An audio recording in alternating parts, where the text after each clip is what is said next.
Breakfast കഴിഞ്ഞ ശേഷം aquarium കാണാനാണ് ഞങ്ങൾ പോയത്. അബീസ് മെറീൻ ഫിഷ് അക്വേറിയം. 250 രൂപയാണ് പ്രവേശന ഫീസ്. അക്വേറിയം കൂടാതെ ഹൊറർ ഷോ, പിന്നെ ഒരു 12D തിയേറ്റർ ഇവിടെ ഉണ്ട്. നമുക്ക് ഇഷ്ടമുള്ളതിന് ടിക്കറ്റ് എടുത്ത് കയറാം. നമ്മൾ കണ്ടു ശീലിച്ച പല മീനുകളും ഉണ്ടെങ്കിലും എല്ലാ മീനുകളെയും ഒരുമിച്ച് ഇതുപോലെ ചില്ലുകൂട്ടിൽ ലൈറ്റൊക്കെ ഇട്ട് കാണുമ്പോൾ അതിൻ്റെ സന്തോഷം ഒന്ന് വേറെ തന്നെയാണ്. ഇവിടെ പിന്നെ ഫിഷ് സ്പാ ഉണ്ട്.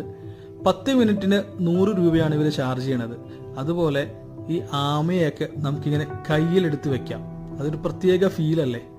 പിന്നെ ഇവിടെ വിവിധ മീനുകളുടെ വിവരണങ്ങൾ ചുമരിൽ എഴുതി വെച്ചിട്ടുണ്ട്. ഈ കൊടുക്കുന്ന 250 രൂപയ്ക്ക് ഇത് വർത്താണ് എന്ന് തന്നെയാണ് എൻ്റെ അഭിപ്രായം. പ്രത്യേകിച്ച് കുട്ടികളൊക്കെ കൂടെ ഉണ്ടെങ്കിൽ അവർ നല്ലോണം ഇത് എൻജോയ് ചെയ്യും. അങ്ങനെ ഇവിടുത്തെ കാഴ്ചകളും കണ്ട് ഞങ്ങൾ അടുത്ത സ്ഥലത്തേക്ക് യാത്രയായി.